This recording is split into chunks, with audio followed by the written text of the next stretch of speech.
তরুণ প্রজন্মের মধ্যে এক ধরনের রাজনৈতিক আকাঙ্ক্ষা তৈরি হচ্ছে। আমরা দেখেছি আমাদের প্রবীণ যে নেতৃত্ব রয়েছে, এই প্রবীণ নেতৃত্ব আমাদের তরুণ প্রজন্মের ভাষা বুঝতে তারা ব্যর্থ হয়েছে, আমাদের তরুণদের মনস্তত্ত্ব বুঝতে তারা ব্যর্থ হয়েছে, আমাদের তরুণদের কথা তারা বুঝতে ব্যর্থ হয়েছে। আমাদের তরুণদের চিন্তা এবং চেতনার সাথে আমাদের মনস্তত্ত্বের সাথে তাদের যুজনের দূরত্ব রয়েছে। প্রবীণরা যেখানে চিন্তা করে মোবাইল চালানোই হচ্ছে ধ্বংসের কারিগর, আমরা দেখেছি এই সোশ্যাল মিডিয়ার মাধ্যমেই আমাদের এই যে গণ অভ্যুত্থানের সেটার সূতিকাগার তৈরি হয়েছিল। প্রবীণ রাজনীতিবিদ আপনারা যারা রয়েছেন, আপনাদের অভিজ্ঞতা রয়েছে, আপনাদের ত্যাগ রয়েছে। গত 16 বছর ধরে আমরা দেখেছি আপনাদের নির্যাতন এবং নিপীড়নের মধ্য দিয়ে যেতে হয়েছে।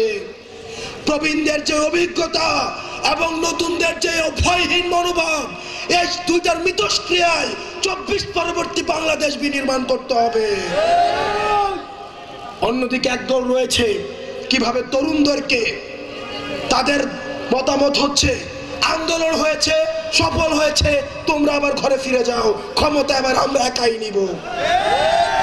আমরা বলতে চাই, দয়া করে ক্ষমতামুখী হইয়েন না। ক্ষমতামুখী যারা হয়েছে তাদেরকে দেশ ছেড়ে পালাতে হয়েছে। ক্ষমতামুখী না হয়ে আপনারা জনতামুখী হন।